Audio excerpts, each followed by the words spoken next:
ദൈവപുത്രന്റെ മനുഷ്യാവതാരം നമുക്ക് പകർന്നു നൽകുന്ന സന്ദേശങ്ങളിലൂടെ കടന്നു പോകുമ്പോൾ വ്യക്തമാകുന്ന ചില വസ്തുതകളുണ്ട്. എന്നെ അനുഗമിക്കാൻ ആഗ്രഹിക്കുന്നവൻ തൻ്റെ കുരിശുമെടുത്തുകൊണ്ട് എൻ്റെ പിന്നാലെ വരട്ടെ എന്ന് ആഹ്വാനം ചെയ്ത ക്രിസ്തുനാഥൻ സുഭിക്ഷതയുടെയും സുരക്ഷിതത്വത്തിൻ്റെയുമായൊരു ഭൗതിക ജീവിതമല്ല നമുക്ക് വാഗ്ദാനം ചെയ്തത്. മറിച്ച് അരക്ഷിതത്വവും ദാരിദ്ര്യവും വേദനകളും ദൈവപരിപാലനയിലേക്കുള്ള നടപ്പാതകളാക്കി മാറ്റുവാൻ അവിടുന്ന് പഠിപ്പിച്ചു. ജീവിതവീഥികളിൽ പ്രതിബന്ധങ്ങളെയും ദുരിതങ്ങളെയും അഭിമുഖീകരിക്കുമ്പോൾ വഴിമാറി നടക്കുവാനോ അവയ്ക്കെതിരെ പോരാടുവാനോ അല്ല അവിടുന്ന് ഉദ്ബോധിപ്പിച്ചത്. അവയെ സന്തോഷപൂർവം ദൈവമഹത്വത്തിനായി സ്വീകരിക്കുമ്പോൾ സംലബ്ധമാകുന്ന വലിയ വിജയത്തെ സ്വന്തം ജീവിതത്തിലൂടെ അവിടുന്ന് നമുക്ക് വെളിപ്പെടുത്തി. ഇതാ നമുക്ക് മുന്നിൽ ഇന്നും ജീവിക്കുന്ന അനേകം സാക്ഷ്യങ്ങൾ. വേദനകളെയും തടസ്സങ്ങളെയും ദൈവമഹത്വത്തിനായി സമർപ്പിച്ച് ഈ ലോകത്തിൽ ദൈവത്തിനായി ജീവിച്ചവർ. അവിടുന്ന് വാഗ്ദാനം ചെയ്ത വലിയ വിജയം ഈ മണ്ണിൽ കൊയ്തെടുത്തവർ.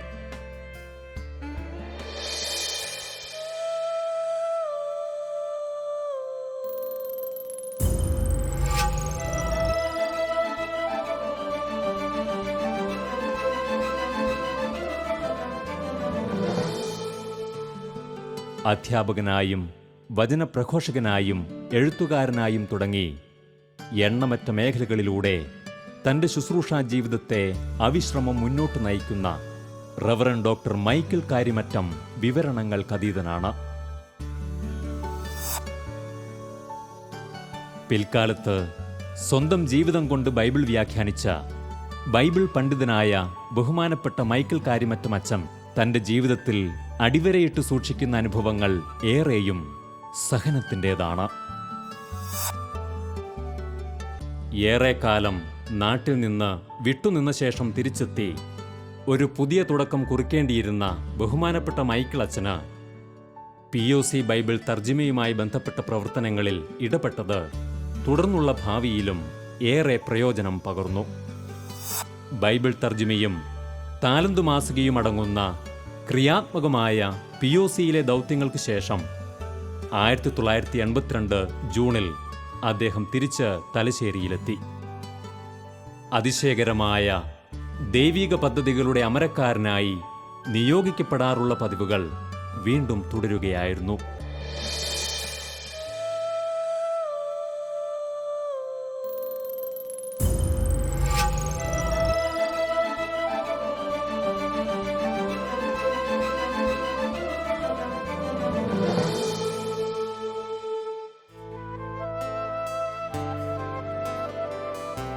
ബഹുമാനപ്പെട്ട മൈക്കിൾ അച്ചൻ്റെ ജീവിതത്തെ ഒറ്റവാക്യത്തിൽ വിശദീകരിച്ചാൽ ദൈവവചനത്തിനു വേണ്ടി ഒഴിഞ്ഞുവെച്ച ഒരു താപസ ജന്മം എന്നതിനപ്പുറം മറ്റൊരു നിർവചനം നൽകേണ്ടതില്ല. അപ്രതീക്ഷിതമായ വീഥികളിലൂടെ മാത്രം എന്നും ദൈവം കൈപിടിച്ചു നടത്തിയ ആ ജീവിതത്തിലെ നാഴികക്കല്ലുകളെല്ലാം അത്യന്തം വിസ്മയനീയമാണ്.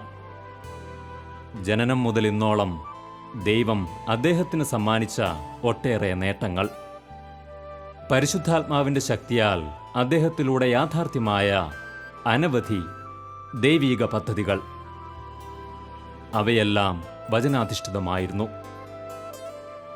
1980കളുടെ തുടക്കത്തിൽ POCയുടെ ആദ്യത്തെ മലയാളം ബൈബിൾ പ്രസിദ്ധീകരിക്കപ്പെട്ട് ചുരുങ്ങിയ കാലങ്ങൾക്കുള്ളിൽ നമ്മുടെ വിശ്വാസികൾക്കിടയിൽ വചന സന്ദേശത്തിന് ലഭിച്ച വലിയ സ്വീകാര്യതയ്ക്ക് പിന്നിൽ കാര്യമറ്റം അച്ചൻ്റെ പങ്ക് ചെറുതല്ല. വചനത്തിൻ്റെ ശക്തിയും സമ്പന്നതയും തിരിച്ചറിഞ്ഞ അദ്ദേഹം തുടക്കകാലത്ത് തന്നെ തലശ്ശേരിയിൽ നിന്നും ബൈബിൾ അപ്പസ്തോലേറ്റ് വഴിയായി വിവിധ സമൂഹങ്ങൾക്കായി വ്യത്യസ്ത പഠന പദ്ധതികൾ രൂപപ്പെടുത്തി. അവയെല്ലാം വലിയ വിജയങ്ങളായി മാറി. ഞാൻ തുടക്കത്തിൽ 84 തന്നെ ആരംഭിച്ചായിരുന്നു 3 കോഴ്സ് ബൈബിൾ. അൽമായർക്ക് വേണ്ടിയിട്ട്, സിസ്റ്റേഴ്സിന് വേണ്ടിയിട്ട്, വൈദികർക്ക് വേണ്ടിയിട്ട് 2 മാസത്തിലൊരിക്കൽ 3 ദിവസം, വ്യാഴാഴ്ച വൈകുന്നേരം വരിക, ഞായറാഴ്ച ഉച്ചയാകുമ്പോൾ പോവാം. അങ്ങനെ 2 വർഷം അല്ലെങ്കിൽ 3 വർഷം ദീർഘിക്കുന്ന കോഴ്സായിട്ട് ആരംഭിച്ചു. അത് ഞാൻ തുടർച്ചയായിട്ട് പോയിക്കൊണ്ടിരുന്നു. അൽമായർ ഒരു 10-60 പേര് വന്നു. അത് അവസാനം കോഴ്സ് പൂർത്തിയാക്കുമ്പോൾ 50 പേരുണ്ടായിരുന്നു. എവിടെ വെച്ചായിരുന്നു ഈ കോഴ്സ്? ഇതെല്ലാം സന്ദേശം വെച്ചായിരുന്നു തലശ്ശേരിയിൽ. അതുപോലെ തന്നെ സിസ്റ്റേഴ്സിന് വേണ്ടിയുള്ള കോഴ്സ് ആരംഭിച്ചു. അതൊരു 100ഓളം പേര് ആരംഭിച്ചു. അവരത് പൂർത്തിയാക്കി. ഇത് വീണ്ടും തുടരുന്നുണ്ടായിരുന്നു. അച്ഛന്മാർക്ക് വേണ്ടി ആരംഭിച്ചൊരു 10-40 പേര് വന്നു. 3 തവണ കഴിഞ്ഞപ്പോഴത്തേക്കും 18-12 പേരായി. ഇപ്പം ഞങ്ങളത് നിർത്തി. അപ്പോൾ അങ്ങനെ ഒരു കോഴ്സ് പോയി. അപ്പോഴത്തേക്കും പിന്നെ വേറൊരു കാര്യം പറഞ്ഞാൽ ഇപ്പോൾ എല്ലാവർക്കും ഇങ്ങോട്ട് വരാനായിട്ട് ബുദ്ധിമുട്ടുണ്ട്. അതുകൊണ്ട് ഫൊറോന ലെവലിൽ അപ്പോൾ ഞാൻ പിന്നെ അങ്ങോട്ട് പോകാൻ തുടങ്ങി. ഫൊറോന ലെവലിൽ എല്ലാ ആഴ്ചയിലും ഏതെങ്കിലും ഫൊറോനായി പോയി ക്ലാസ് എടുക്കുമായിരുന്നു ബൈബിളുമായിട്ട് ബന്ധപ്പെടുത്തി. ഇങ്ങനെ വരുമ്പോൾ പിന്നെ ഇവരുടെ ഇരുന്ന് കൊടുത്തുവിടാൻ വേണ്ടേ, ഇതാണ് അടുത്ത പടി. ഇപ്പോൾ ക്ലാസ്സുകൾ കഴിഞ്ഞ് പോയി, പക്ഷേ എല്ലാ വിഷയത്തിനും ക്ലാസ് എടുക്കാൻ പറ്റുന്നില്ല. നല്ല ഒരു കമൻറ്ററി നമുക്ക് കിട്ടാനില്ല. ഞങ്ങൾ POC ബൈബിൾ ട്രാൻസ്ലേഷൻ കഴിഞ്ഞപ്പോൾ ഒരു കമൻറ്ററി ഉണ്ടാക്കണം താല്പര്യം ഉണ്ടായിരുന്നു, പക്ഷേ അതിനുള്ള സാഹചര്യങ്ങൾ കിട്ടിയില്ല. അതുകൊണ്ട് അതിനു മുമ്പ് ഒന്ന് സംഭവിച്ചത് 90 ആയപ്പോഴേക്കും ഈ പെന്തക്കോസ്തുകാരുടെയും യഹോവ സാക്ഷികളുടെയും ചോദ്യങ്ങൾ ഒരുപാട് വരുന്നു. ഒരുപാട് ബുദ്ധിമുട്ടിപ്പിക്കുന്ന ചോദ്യങ്ങളാണ്. ഇപ്പോൾ ഞാൻ എല്ലാത്തിനും ചോദ്യത്തിന് എവിടെ കൊണ്ട് ഉത്തരം കൊടുക്കുക. അതുകൊണ്ട് ഞാൻ വിചാരിച്ചു ഒരു മീൻ പിടിച്ചു കൊടുക്കുന്നതിനേക്കാളും നല്ലത് ചൂണ്ട മേടിച്ചു കൊടുക്കുക. അപ്പോൾ ഞാൻ ഓരോരുത്തരും ഉത്തരം പറയുന്നതിനേക്കാളും ചോദ്യങ്ങൾക്ക് ഉത്തരം പറയാൻ പറ്റുന്ന രീതിയിൽ ആൾക്കാരെ ഒരുക്കാൻ സാധിക്കുന്ന ഒരു പുസ്തകം തയ്യാറാക്കുക. അപ്പോൾ അങ്ങനെയാണ് വിശ്വാസത്തിൻ്റെ വേരുകൾ എന്ന് പറഞ്ഞ പുസ്തകം 1990 ഞാൻ പ്രസിദ്ധീകരിച്ചത്. ചുരുക്കി പറഞ്ഞാൽ ഒരു കൊല്ലം കൊണ്ട് 20,000 കോപ്പി ആ പുസ്തകത്തിൻ്റെ ചിലവായി.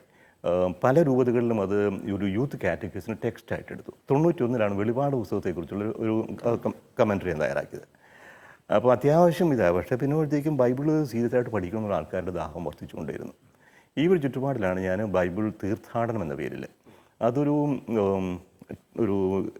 എന്താ പറയുക ഗ്രൂപ്പ് സ്റ്റഡിക്ക് എന്ന രീതിയിൽ കഴിയുന്നതും ഇക്കണോമിക്കലായിരിക്കണം. 2 രൂപയ്ക്ക് സാധനം കൊടുക്കണം ആണ് എൻ്റെ പ്ലാന്. ആണ്ടിൽ 6 ഇഷ്യൂ 64 പേജിൻ്റെ വീതം. അങ്ങനെ ആകുമ്പോൾ ഞാനൊരു 64 പേജിൻ്റെ എഴുതി ചെറിയ അക്ഷരങ്ങളൊക്കെ ആയിട്ട് ഒരു 2-3 ഇഷ്യൂ അതൊരു 5000-ഓളം കോപ്പിക്ക് ആദ്യമായിട്ട് കിട്ടി. ഇപ്പം സാധാരണ പിന്നെ പ്രകടനമായിട്ട് 10,000 കോപ്പി തരുന്നുണ്ട്. അപ്പോൾ വായനക്കാരെല്ലാം പറഞ്ഞു ഞങ്ങൾ രൂപ 5 വേണേൽ തരാം, ഇത് അല്പം കൂടി വലിയ അക്ഷരത്തിലാക്കിത്താ. അതുപോലെ തന്നെ ഈ 64 പേജ് എല്ലാം ചെറുത് ഓർച്ചിടെ അങ്ങനെ പിന്നെ സൈസ് മാറ്റി. ഇതെല്ലാം തലശ്ശേരിയിലെ ബൈബിൾ അപ്പോസ്തലന്റെ ഇതെല്ലാം തലശ്ശേരി ബൈബിൾ അപ്പോസ്തലന്റെ ആഭിമുഖ്യത്തിൽ ചെയ്തുകൊണ്ട് കാര്യമാണ്.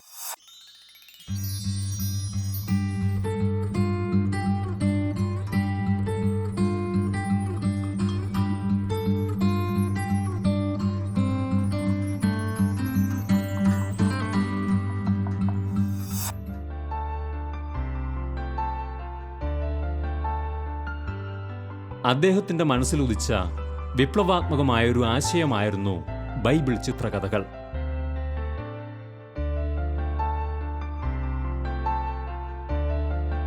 ഒരു കാലഘട്ടത്തിൽ ഒരു വലിയ സമൂഹം കുഞ്ഞുങ്ങൾക്ക് ഫലപ്രദമായി ബൈബിൾ സാക്ഷരത പകർന്ന ചരിത്രമാണ് ആ ചിത്രകഥകൾക്കുള്ളത്.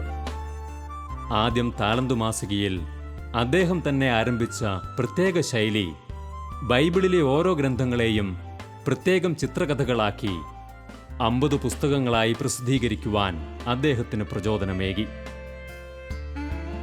തുടർന്ന് ഒട്ടേറെ ഭാഷകളിലേക്കും മൊഴിമാറ്റം നടത്തപ്പെട്ട ആ ചിത്രകഥാ പുസ്തകങ്ങൾ തികച്ചും വിസ്മയനീയമായ ഒരു ഉദ്യമമായിരുന്നു.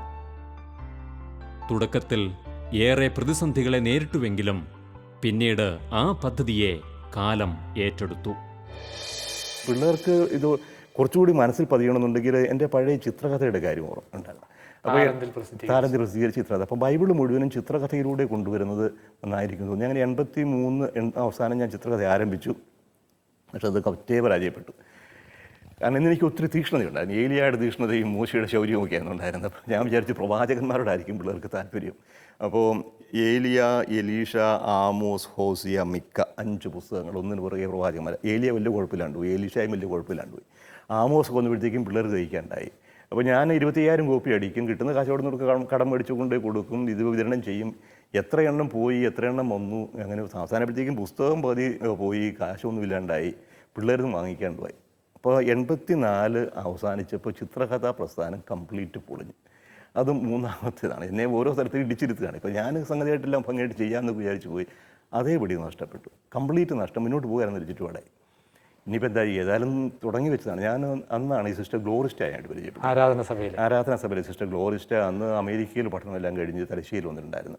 ഉൽപ്പത്തി മുതൽ വെളിപാട് വരെ 50 പുസ്തകങ്ങളായി ബൈബിൾ മുഴുവനും ചിത്രകഥകളിലൂടെ അവതരിപ്പിക്കുന്നു. ആണ്ടിൽ 6 പുസ്തകം വീതം 8 കൊല്ലം കൊണ്ട് പൂർത്തിയാകുന്ന പ്രോജക്റ്റ്. ഒരു വാർഷിക പരസ്യക്ക് 10 രൂപ എന്നൊക്കെ പറഞ്ഞ് ഒരു പരസ്യമൊക്കെ ഉണ്ടാക്കി ഇംഗ്ലീഷിലും മലയാളത്തിലും ഒരേ സമയം പ്രസിദ്ധീകരിക്കുന്നു. പരസ്യം ഉണ്ടാക്കി സിസ്റ്ററിൻ്റെ അടുത്ത് കൊടുത്തു. സിസ്റ്റർ അത് ട്രാൻസ്ലേറ്റ് ചെയ്തു. ഒരു 2 ദിവസം കൊണ്ട് കിട്ടി. ഞാനത് കത്തെഴുതി ഉണ്ടാക്കി. അതിനിടയ്ക്ക് CP വർഗീസിനെ കുറിച്ച് കേട്ടിട്ടുണ്ടാവും. CP വർഗീസ് മരിച്ചുപോയി. അവിടുത്തെ ഒരു വലിയ അച്ഛനാണ് സ്കൂളിൽ. അദ്ദേഹത്തിന് സ്കൂളുകളുമായിട്ടൊരു ബന്ധമുണ്ടായിരുന്നു. സ്കൂൾ കൗൺസിലിങ്ങിനൊക്കെ ആയിരുന്നു. അപ്പോൾ അച്ഛൻ പറഞ്ഞു ഞാൻ സഹായിക്കാം. അപ്പോൾ ഇംഗ്ലീഷ് മീഡിയം സ്കൂളുകളുടെ കുറേ അഡ്രസ്സ് എനിക്ക് തന്നു. അതുപോലെ ഇംഗ്ലീഷ് മീഡിയം സ്കൂളുകളുടെ പ്രിൻസിപ്പൽമാർക്ക് ഈ അച്ഛൻ കത്തെഴുതി. അപ്പോൾ ഞാൻ ആദ്യമായിട്ടാണ് ബൈബിൾ ചിത്രകഥയ്ക്ക് വരസെങ്കിൽ വിരിക്കാനായിട്ട് നോക്കുക. അപ്പം ഇംഗ്ലീഷും മലയാളവും ഇങ്ങനെ ഒരു വെറിസ്റ്റ് ഉണ്ട്. ഇത് പരാജയപ്പെടും എന്നുള്ളത് തീർച്ചയായും ബോധ്യപ്പെടുകയാണ്. എന്തെങ്കിലും ആട്ടെ, ആരെങ്കിലും തരികയാണെങ്കിൽ തുടങ്ങാം. അപ്പോൾ എനിക്ക് 25,000 കോപ്പിയെങ്കിലും മലയാളം അടിക്കണം, 10,000 എങ്കിലും ഇംഗ്ലീഷ് അടിക്കണം. ആ രീതിയിലാണ് ഇന്നത്തെ അവസ്ഥ.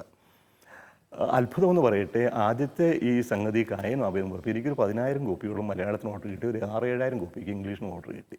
അതങ്ങനെ മുന്നോട്ട് പോകാൻ തുടങ്ങി. അതങ്ങനെ പോയി അവകാശം പിക്കപ്പ് ചെയ്തു. 2 ഇഷ്യൂ കഴിഞ്ഞപ്പോഴേക്കും എനിക്ക് മീസോ റാമിലൊരു കത്ത് കിട്ടി. എങ്ങനെ ഒന്നും അറിയാൻ പാടില്ല. മീസോ ഭാഷ ഇത് പബ്ലിഷ് ചെയ്യാൻ താല്പര്യമുണ്ട്, എന്താ ചെയ്യണമെന്ന് ചോദിച്ച്. അത് പ്രസ്ബിറ്റേറിയൻ സഭയായിരുന്നു, കാത്തലിക്സ് അല്ല. ഒരു മാസം കഴിഞ്ഞപ്പോഴത്തേക്കും ആന്ധ്രാപ്രദേശിൽ നിന്നൊരു ജോൺ തരകൻ്റെ അച്ഛൻ്റെ കത്ത് കിട്ടി. ഞങ്ങൾക്ക് തെലുങ്കിൽ പബ്ലിഷ് ചെയ്യണം താല്പര്യമുണ്ട്. അങ്ങനെ ഇംഗ്ലീഷ്, മലയാളം, തെലുങ്ക്, മീസോ 3-4 ഭാഷകൾ. അതിങ്ങനെ ഞാൻ മുന്നോട്ട് ക്രൈസ്റ്റ് ധാരാളം ഉണ്ടായിരുന്നു ഇവർക്ക് പറഞ്ഞാൽ. പക്ഷേ കുറച്ചുകൂടി കഴിയുമ്പോഴത്തേക്കും ഹിന്ദിയിലേക്ക് വന്നു. വളരെ ചുരുക്കി പറയുകയാണെന്നുണ്ടെങ്കിൽ ഞാൻ ഒരു 90 ആയപ്പോഴേക്കും 5-6 വർഷം കൊണ്ട് 50 പുസ്തകങ്ങളും പബ്ലിഷ് ചെയ്തു. അതിനിടയ്ക്ക് ട്രാൻസ്ലേഷൻസ് പലതും വന്നു. ഇപ്പം മൊത്തം 13 ഭാഷകളുടെ സാധനം അറിയുന്നുണ്ട്.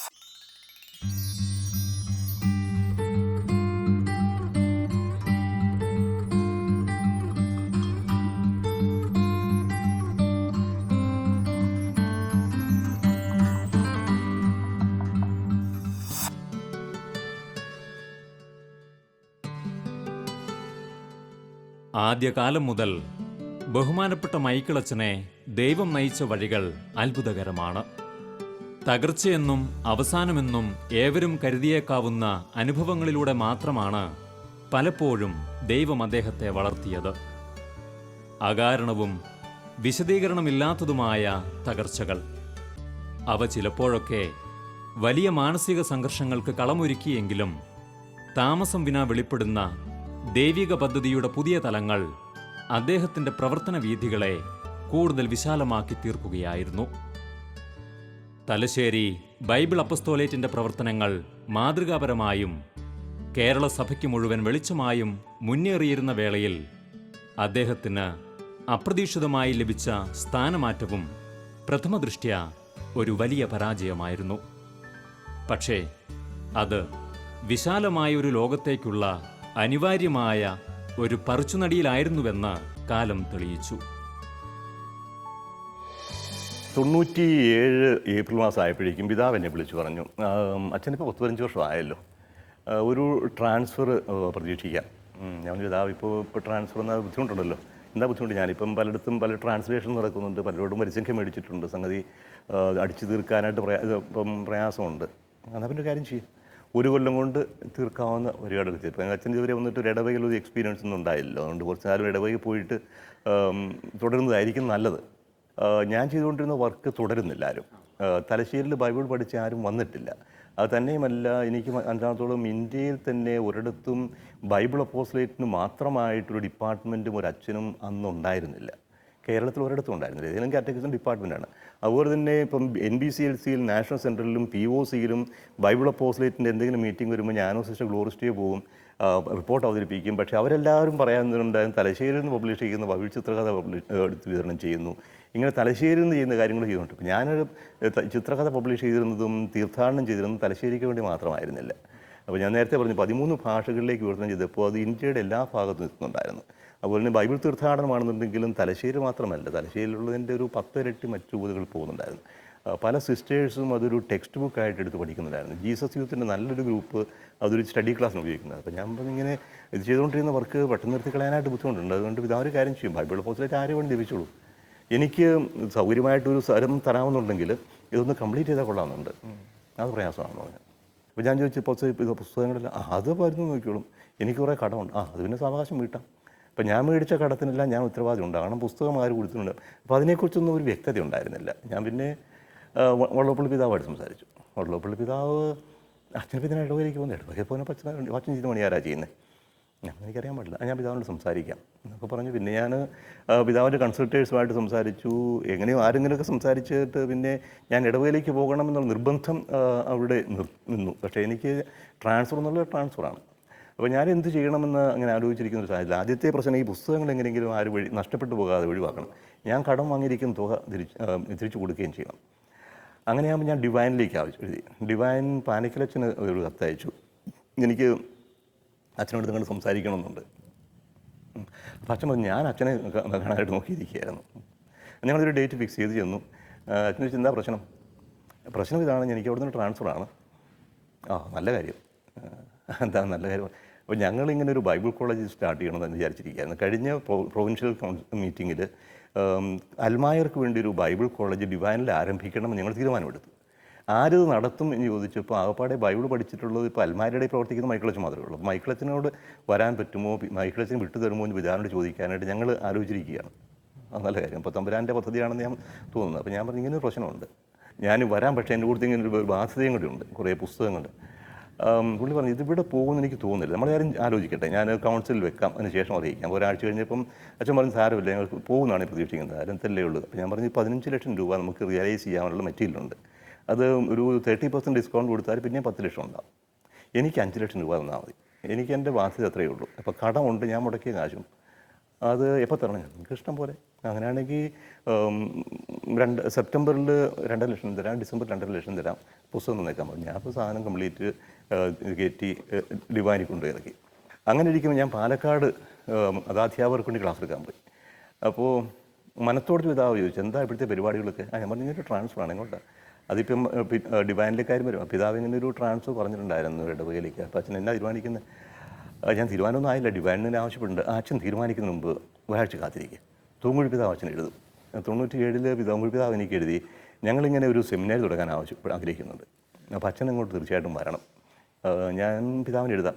അപ്പോൾ ഏതായാലും അപ്പോൾ എനിക്ക് 2 ഓഫറായി. അപ്പോൾ എവിടെയാണ് വേണ്ടത്? ഞാൻ പിന്നെ പിതാവിനോട് ചോദിച്ചു, പിതാവ് ഇപ്പം അപ്പോൾ അച്ഛൻ എങ്ങോട്ടൊക്കെയാണ് പോകേണ്ടത്? ഞാൻ പറഞ്ഞു, എങ്ങോട്ട് പോയാലും കുഴപ്പമില്ല, ഇവിടെ ഇവരുടെ താമസിച്ചുകൊണ്ട് 2 ചെയ്യാവുന്നതേ ഉള്ളൂ. അങ്ങനെയാണ് അച്ഛൻ ഡിവൈനെ വിൽക്കുള്ളൂ. അങ്ങനെയാണ് പിതാവിൻ്റെ അനുഭവത്തിലൂടെ അവസാനം ഡിവൈനിലേക്ക് പോയി ഞാൻ ആഴ്ചതോറും ഇവിടെ വന്ന് ക്ലാസ് എടുക്കുമായിരുന്നു.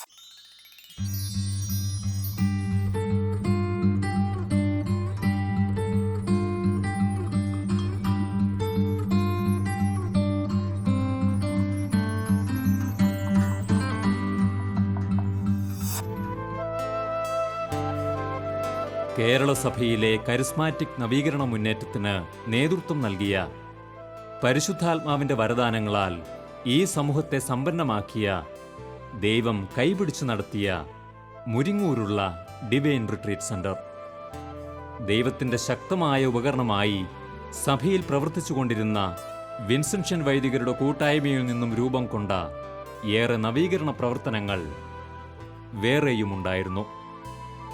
ധ്യാനങ്ങൾക്കും കൺവെൻഷനുകൾക്കും പുറമെ പ്രസിദ്ധീകരണങ്ങളും ടെലിവിഷൻ ചാനലും ബൈബിൾ കോളേജും തുടങ്ങി ശുശ്രൂഷകളുടെ ഒരു നീണ്ട നിര തന്നെ കേരളത്തിലെ കരിസ്മാറ്റിക് നവീകരണത്തിന് ഊർജം പകർന്നുകൊണ്ടിരുന്നു.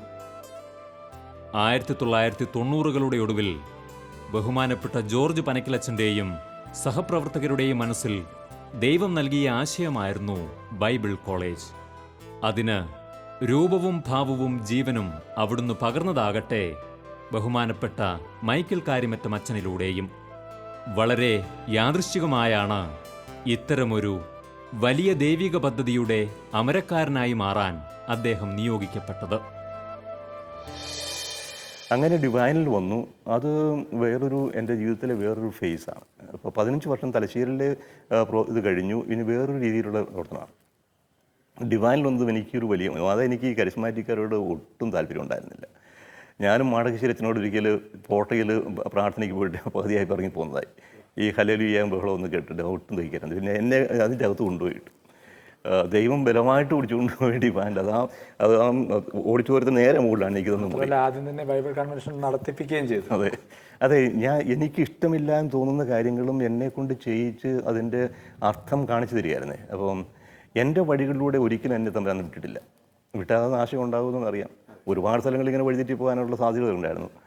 അപ്പോൾ ഇവിടെ വന്നു. അത് കഴിഞ്ഞപ്പോഴേക്കും ഉണ്ടായ ഒരു വാർത്ത, ഞാൻ തലശ്ശേരിയിൽ വെച്ച് 15 വർഷം ശ്രമിച്ചിട്ട് എനിക്ക് ആകെപ്പാടെ 350 പേർക്കാണ് ബൈബിൾ ക്ലാസ് കൊടുക്കാൻ സാധിച്ചത്. ഞാനിവിടെ വന്ന് ആദ്യത്തെ ബാച്ചിൽ 6 ആഴ്ചത്തെ ബൈബിൾ ക്ലാസ് 650 പേരുണ്ടായിരുന്നു. ഡിവൈനിൽ 650 പേര്. അത് 85 വയസ്സുള്ള കാർന്നൂർ മുതൽ 15 വയസ്സുള്ള ചെറുപ്പക്കാരും വരെ ഉണ്ടായിരുന്നു. അതിനകത്ത് 2-3 പോലീസ് ഉദ്യോഗസ്ഥന്മാരുണ്ടായിരുന്നു. കൊലപാതക കേസിൽ പ്രതിപ്പെട്ട 3 പേരുണ്ടായിരുന്നു. ഹിന്ദുസ് ഉണ്ടായിരുന്നു, മുസ്ലിംസ് ഉണ്ടായിരുന്നു. എഴുതാനും വായിക്കാനും അറിയാൻ വരാത്തവരും എല്ലാ വ്യക്തികളും. അതുപോലൊരു, പക്ഷേ അതൊരു വലിയ അത്ഭുതമായിരുന്നു. 650 പേരുടെ ഒരു ക്ലാസ്. ഞാൻ പലരും കൂട്ടി ക്ലാസ് എടുത്തു. എങ്ങനെ പോകുന്നു എനിക്കറിയാൻ പാടില്ലായിരുന്നു. പക്ഷേ അത് ഭംഗിയായിട്ട് പോയി. എനിക്ക് വലിയൊരു ഹാരമായി. അത് ആൾക്കാർക്കും താല്പര്യമായി. അപ്പോൾ അതിൻ്റെ അകത്തുള്ള ഒരുപാട് പേരിപ്പോൾ വളരെ സജീവമായിട്ട് സുവിശേഷ പ്രഘോഷണ രംഗത്തുണ്ട്. ഒത്തിരി ആൾക്കാർ. ഇപ്പോൾ കഴിഞ്ഞ ദിവസം വന്ന് ഇവിടുന്ന് ഒരാൾ ജോയി എന്ന് പറഞ്ഞു. പുള്ളിക്കാരൻ ഞാൻ അന്ന് ബൈബിൾ കോളേജിൽ പറഞ്ഞു. അപ്പോൾ അവിടെ ഇവിടെ പോകുമ്പോഴത്തേക്കും ഞങ്ങൾ ഫസ്റ്റ് ബാച്ചിലെ അംഗങ്ങളാണെന്ന് പറയും. 650 പേരുണ്ടായിരുന്നു. ഒരുപാട് ആൾക്കാർ സജീവമായിട്ട്. അത് 6 ആഴ്ച. 6 ആഴ്ചത്തെ കോഴ്സിൽ ഒരു 4 ദിവസം ധ്യാനം ഉണ്ടാകും. ഇതുമായിട്ട് ബന്ധപ്പെട്ട് പിന്നെ ബൈബിൾ ക്ലാസ്സാണ്. അപ്പോൾ ആ ക്ലാസ് തന്നെ വളരെ സജീവമായിട്ട് ഇപ്പോൾ മൊത്തമായിട്ട് ഒരു സമഗ്രമായിട്ടുള്ള കാഴ്ചപ്പാട് കൊടുക്കാനാണ് ഉദ്ദേശിച്ചത്. ബൈബിൾ രക്ഷാചരിത്രം കൊടുക്കും. പുസ്തകങ്ങളെക്കുറിച്ച് മൊത്തം ഒരു അവലോകനം ഉണ്ടാകും. പ്രധാനപ്പെട്ട വിഷയങ്ങളുണ്ടാകും. എങ്ങനെ ബൈബിൾ വായിക്കണം, എങ്ങനെ പഠിക്കണം, എങ്ങനെ പ്രാർത്ഥിക്കണം, എങ്ങനെ പ്രസംഗിക്കണം, പരിശീലനം കൊടുക്കും. ബൈബിൾ ആക്ടിവിറ്റിയിലേക്ക് കൊണ്ടുപോവുക. അപ്പോൾ ഞങ്ങൾ ഗ്രൂപ്പുകളായിട്ട് തിരിച്ചിട്ട് ഓരോ ഗ്രൂപ്പിനും ഒരു സ്കിറ്റ് അവതരിപ്പിക്കാനായിട്ടുള്ളൂ. ഞങ്ങൾ വിഷയം കൊടുക്കും. കായനും അബീലും ആധുനികമായിട്ട് അവതരിപ്പിക്കുക. അബ്രാഹത്തിൻ്റെ പുറപ്പാട് ഇന്നത്തെ സാഹചര്യത്തിൽ. അപ്പോൾ ബൈബിളെടുത്ത് ആനുകാലികമായിട്ട് കലാരൂപത്തിൽ ആവിഷ്കരിക്കാനായിട്ട് അത് ആൾക്കാർക്ക് വലിയൊരു ഹരമായി. അതങ്ങനെ പോകുന്നു.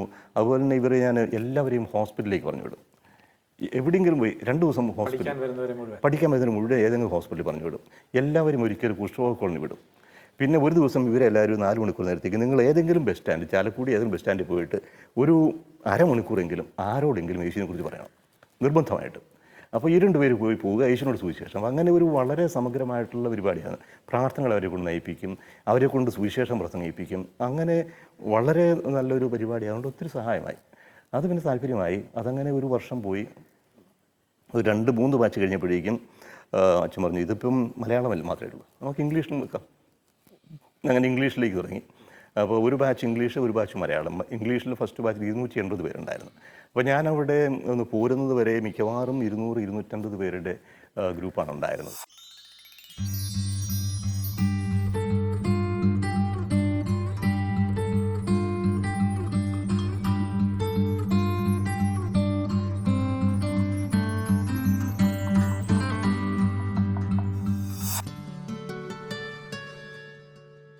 കുറേ വർഷങ്ങൾക്ക് മുൻപ് ഒന്നിനും കൊള്ളാത്തവനെന്ന് വിലയിരുത്തപ്പെട്ട ഒരു ജീവിതം, മരണം മാത്രം മുന്നിൽ കണ്ട് തള്ളി നീക്കിയ ദിനങ്ങൾ, നിരാശയുടെയും കണ്ണീരിൻ്റെയും ഇരുണ്ട രാത്രികൾ കടന്ന് ദൈവകൃപയുടെ പുലർവെളിച്ചം ആ ജീവിതത്തിൽ പതിച്ചപ്പോൾ സംഭവിച്ച മാറ്റം അതിശയകരമായിരുന്നു. 90കളുടെ അന്ത്യത്തിൽ ബൈബിൾ കോളേജിന്റെ അമരത്തിരുന്ന് 100 കണക്കിന് പേർക്ക് വചനം പകർന്നു നൽകിക്കൊണ്ടിരുന്ന അദ്ദേഹത്തിന്റെ പ്രവർത്തനങ്ങൾ അവിടെയും ഒതുങ്ങുന്നതായിരുന്നില്ല. തിരുവചനത്തിനു വേണ്ടി ഏറെ സഞ്ചരിക്കുവാൻ, വ്യത്യസ്ത മാർഗങ്ങളിലൂടെ തന്നാലാവും വിധമെല്ലാം വചനം ലോകത്തിൽ നിറയ്ക്കുവാൻ അദ്ദേഹം അഹോരാത്രം അധ്വാനിച്ചുകൊണ്ടിരുന്നു. തൃശൂർ മേരിമാത മേജർ സെമിനാരിയിലെ ബൈബിൾ പ്രൊഫസർ സ്ഥാനവും ആ കാലഘട്ടത്തിൽ അദ്ദേഹത്തിന്റെ ഉത്തരവാദിത്വങ്ങളുടെ പട്ടികയിൽ ഉൾപ്പെട്ടു. ശനിയാഴ്ച ഉച്ചയോടുകൂടി എൻ്റെ പ്രോഗ്രാം തീരും. പിന്നെ ഞായറാഴ്ച ഇവരെ മിനിസ്ട്രി കൂടുക. അപ്പോൾ എനിക്ക് തിങ്കളാഴ്ച തിരിച്ചു വന്നാൽ തിങ്കളാഴ്ച വരുള്ളൂ. അപ്പോൾ ഈ ഇടയ്ക്ക് സമയത്ത് ശനിയാഴ്ച ഇവിടെയും പോകാൻ തന്നെ ക്ലാസ് എടുക്കാമല്ലോ. അതുകൊണ്ട് കൊല്ലത്ത് ഫാത്തിമ കോളേജിൽ അവിടുത്തെ സ്റ്റാഫിന് വേണ്ടി ക്ലാസ് എടുക്കാനായിട്ട് പോയി. ചിലപ്പോൾ കൽപ്പറ്റയ്ക്ക് വരുമായിരുന്നു. അപ്പോൾ ശനിയാഴ്ച വണ്ടി കയറും, ഞായറാഴ്ച തിരിച്ചു വരും. ഇതൊരു തിരിയുടെ 2 അറ്റവും കൊളുത്തുന്ന പോലെയാണ് ഞാൻ മനസ്സിലാക്കിയില്ല. പിന്നെ അന്ന് ഉണ്ടായിരുന്നൊരു ചിന്തയുണ്ടായിരുന്നു. അപ്പോൾ എൻ്റെ മനസ്സിലേക്ക് കടന്നു വന്നൊരു ചിന്തയാണ്, എൻ്റെ ജീവിതം എന്ന് പറയുന്നത് ഒരു വലിയ വാട്ടർ ടാങ്കാണ്, വലിയ ജലസംഭരണി. ഇതിൻ്റെ അകത്തൊരു 10 ലക്ഷം ലിറ്ററാണ് വെച്ചിരിക്കുന്നത്. ഞാനത് 1/2 ഇഞ്ച് പൈപ്പ് ഇട്ട് വലിക്കുകയാണെന്നുണ്ടെങ്കിൽ കുറേശ്ശെ വരും, കുറേ ദീർഘം. അല്ല 2 അടി 1 അടിയുടെ പൈപ്പാണെന്നുണ്ടെങ്കിൽ പെട്ടെന്ന് തീരും, കൊടുക്കാം. അപ്പോൾ ഇങ്ങനെ വലിച്ച് തീർക്കാമെന്നങ്ങ് വിചാരിച്ചു. അപ്പോൾ ഇങ്ങനെ അതികഠിനമായ ജോലി ആരോഗ്യത്തെ എങ്ങനെ ബാധിച്ചു? എനിക്ക് ക്ഷീണം എന്തെന്നറിയാൻ പാടില്ല. ഞാൻ നേരത്തെ പറഞ്ഞ ഞാൻ തന്നെയാണോ ഈ ചെയ്തുകൊണ്ടിരിക്കുന്നത് എനിക്ക് അല്പം തോന്നാറുണ്ടായിരുന്നു. കാരണം ചെറുപ്പകാലത്തെ ഞാൻ പറഞ്ഞു, ഇതുപോലെ ശോഷിച്ച് ഒരു ഇതിനും കൊള്ളാതിരുന്ന തറ പറ്റിയ മനുഷ്യൻ. പിന്നെ ഞാൻ റൂമിൽ ചെന്നതോടുകൂടി എൻ്റെ ശ്വാസത്തിൻ്റെ പ്രശ്നം മാറി, ഹാർട്ടിൻ്റെ പ്രശ്നം മാറി. Absolutely no illness. മണിക്കൂറുകൾ പഠിച്ചാലും 36 മണിക്കൂർ നോൺ സ്റ്റോപ്പ് ഞാൻ വണ്ടി ഓടിച്ച സാഹചര്യങ്ങളുണ്ട്. അതിവിടെ വന്നിട്ടാണെങ്കിലും ഓടിക്കുമായിരുന്നു. ക്ഷീണം എന്താണെന്ന് അറിയാൻ പാടില്ല, അസുഖങ്ങളൊന്നുമില്ല, എത്ര മണിക്കൂർ വേണമെങ്കിലും ജോലി ചെയ്യാം.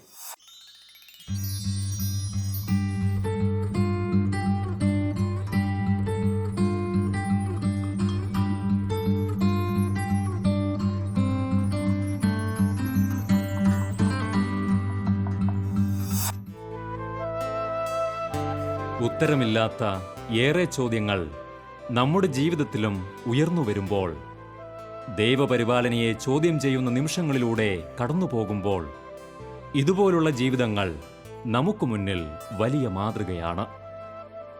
ഉടച്ചു വാർക്കുകയും പറിച്ചു നടുകയും കൂടുതൽ ഫലദായകമാക്കി ജീവിതത്തെ മാറ്റിമറിക്കുകയും ചെയ്യുന്ന മനുഷ്യ മനസ്സിന് ദുർഗ്രഹമായ ദൈവിക പദ്ധതികളുടെ മാഹാത്മ്യം നാം തിരിച്ചറിയുമ്പോൾ, ബഹുമാനപ്പെട്ട കാര്യമറ്റമച്ചനെ പോലെ ജീവിതം ഏറ്റവും വിശ്വസ്തയോടെ ദൈവത്തെ ഭരമേൽപ്പിക്കുവാൻ നമുക്കും സാധിക്കും. അതിനുള്ള കൃപയ്ക്കായി നമുക്ക് പ്രാർത്ഥിക്കാം. ഓപ്പറേറ്റ് ചെയ്ത് കഴിഞ്ഞ് ഒരു ബോധം തെളിയുമ്പം അവർ ഡോക്ടർ പറഞ്ഞപ്പം ഓക്കെ, പ്രതീക്ഷിച്ച പ്രശ്നം ഉണ്ടായില്ല. അപ്പോൾ ഇത് 2 തവണ ഇപ്പം എൻ്റെ ഓപ്പറേഷൻ്റെ ഇവിടെ പുറത്തൊരു ഓട്ടയുണ്ട്. അപ്പോൾ 2 തരത്തിൽ തുറന്നിട്ട് പുള്ളി ബ്രെയിൻ സ്കള്ളിൽ മുടി ഒന്നും തുറക്കേണ്ട കാര്യമില്ല, തുറന്നു. അതെങ്ങനെയാണ് വാഷ് ഔട്ട് ചെയ്ത് എങ്ങനെയാണ് ചെയ്തെന്ന് എനിക്കറിയാൻ പറ്റില്ല. അതായത് പമ്പ് ചെയ്ത് കളയുക. പിന്നെ ഇവിടത്തെക്കുറിച്ചോ ജീവിതത്തെക്കുറിച്ചോ ഒന്നും ചിന്ത, ഗോയിങ് ഹോം എന്നൊരു ചിന്ത ഞാൻ കംപ്ലീറ്റ് വിട്ടു ഇവിടെ. പിന്നെ ചുറ്റുപാട് നടക്കുന്നതാണെന്ന് എനിക്കറിയാൻ പാടില്ല, ഞാൻ ഒന്നും ചിന്തിക്കുന്നില്ല. ഇനിയിപ്പം ഈ ലോകത്തെക്കുറിച്ച് തന്നെ ചിന്തയില്ല, സംഗതി വിട്ടമട്ടായി. എത്ര കാലം നിന്നെന്ന് അറിയാൻ പാടില്ല. എനിക്ക് തോന്നുന്നൊരു 3 മണിക്കൂറോളം ആ ഒരു അവസ്ഥ ഉണ്ടായിരുന്നു. ഞാൻ മരിച്ചു എന്നെല്ലാവരും തീരുമാനിച്ചതാണെന്ന് തോന്നുന്നു. ഞാനിങ്ങനെ റിട്ടയർ ചെയ്യാൻ പോകുന്നു എന്ന് കേട്ടപ്പം പട്ടിൽ പിതാവ് എന്നെ അന്വേഷിച്ച് അവിടെ വന്നു. തട്ടിൽ അച്ഛൻ, റാഫേൽ അച്ഛൻ. അച്ഛനിങ്ങനെ പോവുകയാണ്. അച്ഛൻ പോവുക, എങ്ങോട്ടാണ് പോകുന്നത്? ഞാൻ പ്രീസ്റ്റ് ഹോമിലേക്ക്. അങ്ങനെ പ്രീസ്റ്റ് ഹോം ഞാൻ ഇവിടെ പോയുണ്ട്. അച്ഛനിങ്ങോട്ട് പോകാൻ എന്നെ കൊണ്ട് പറ്റില്ല അച്ഛൻ. അല്ല, അച്ഛൻ അവിടെ വന്നിരുന്നാൽ മതി, വേറൊന്നും ചെയ്യണ്ട.